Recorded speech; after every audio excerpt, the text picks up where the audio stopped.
देणार नाही, देणार नाही, जमीन जमीन देणार नाही, देणार नाही, देणार नाही, जमीन जमीन देणार नाही, जमीन आमच्या हक्काची. पनवेल महानगरपालिकेच्या चाल हद्दीतील जमिनीवर महापालिका प्रशासनाकडून कत्तलखाना तसेच वेस्ट मॅनेजमेंट प्रकल्पासाठी आरक्षण टाकण्यात आल्याने ग्रामस्थांनी तीव्र विरोध दर्शवला आहे.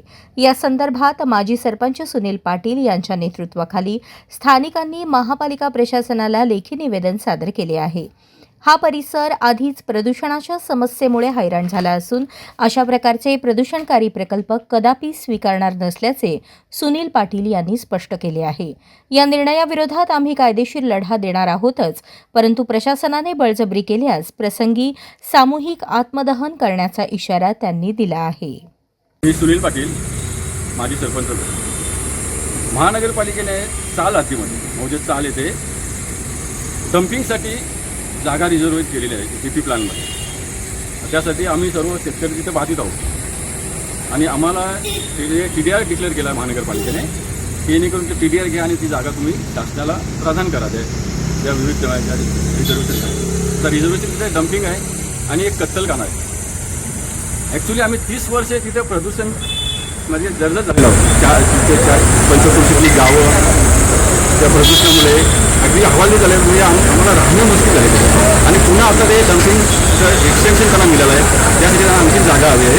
प्लस त्याचे कत्तलखाना आणायचा आहे त्यांना तिथे. कत्तलखाना आपण बघितलं मुंबईला वगैरे आहे, किती घाण आणि किती लोकं कशी जगत होती. आज 30 वर्षाची आमची पुन्हा भविष्य 30 वर्षाची जाणार म्हणजे आमचं आयुष्य आमच्या पुढे जी येणारी पिढी ती पण बरबाद होणार आहे. त्यामुळं आम्ही या गोष्टीला विरोध करतो की आम्हाला कुठल्याही प्रकारचा ते TDR नको आहे आणि आम्हाला तुम्हाला त्यासाठी जागा द्यायची नाही. मी आयुक्त साहेबांना म्हणालो की तुम्ही शाळा कॉलेजेससाठी तुम्ही जर रिझर्वेशन करत असाल त्यासाठी आम्ही जागा देऊ शकतो, पण ह्या गोष्टीसाठी आम्ही जागा देणार नाही तुम्हाला. आणि काही झालं तरी काही होते आमचं लास्टला आत्मदान करू आम्ही सामूहिक. जर बळजबरी झाली आमच्यावर तर आत्मदान सुद्धा करू आम्ही. पण आम्ही डम्पिंगसाठी कुठल्याही आता त्यांनी सांगितलं डेब्रिजसाठी असेल तर डेब्रिज असो की काही असो तर कुठल्याही गोष्टीला आम्ही होकार देत नाही आणि नकार देतो आणि आम्ही कायदेशीर मार्गाने पण जाणार आहोत. कायदेशीर मार्गाचा अवलंबन करून आम्ही योग्य रीतीने लढा देणार आहोत. त्यांनी काय आश्वासन दिलं तुम्हाला?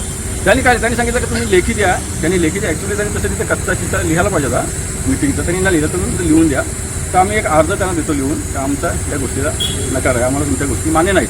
अशा प्रकारचा एक सर्व शेतकऱ्यांचा सहाय्य घेऊन प्लस तिथल्या सभोवतालच्या गावांच्या पण 1000-1200 सहाय्य घेऊन आम्ही एक आणखीन एक लेटर देणार आहोत. ते आम्हाला ते नको. आज तिथं हजारोच्या संख्येने नवीन वसाहती तयार व्हायला लागली. तिथे काही पॅराडाईज म्हणून एक मोठा ग्रुप तिथं आहे. जवळजवळ 50 एकरमध्ये त्याची डेव्हलपमेंट चालू आहे. कसं करतात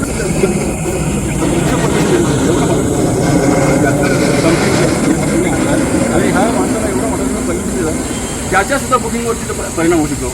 आर्यंट आहे, आर्यंटचं तर तिथं हजारो तिथं लोक तिथं राहायला येणार आहेत. त्यांच्या पण आरोग्यावर परिणाम होणार आहे. मग त्या लोकांना तुम्ही परमिशन देऊ नका तुम्ही ना. तर तुम्ही इकडे डम्पिंग पण एका आपला रेसिडेन्शियल अपार्टमेंट हा तुला दुसरा एक प्रॉपर वेळी जा तुम्ही तिथे तुम्हाला परमिशन देऊ नका. ज्या ज्या बिल्डिंग होत आहेत आर्यनच्या आणि पॅराडाईजच्या या त्यामुळेच करा. मग तुम्ही त्यांचं ही बाब तुम्ही आमदार किंवा खासदार यांच्या आमदार खासदार दिल्या नाही आम्हाला. त्यांना आपण लेटर करू, त्यांच्याशी चर्चा करू, त्यांचं काय म्हणणं आहे ते बघू आपण. आमदारामध्ये पॉवर आहे. आमदार आज म्हणाला तर तो पाणी बंद करायचं बंद होऊ शकतो. तशी भूमिका आमदारांनी घ्यायला पाहिजे. इथे तर नाहीतर मग कायदेशीर मार्गाने जावं.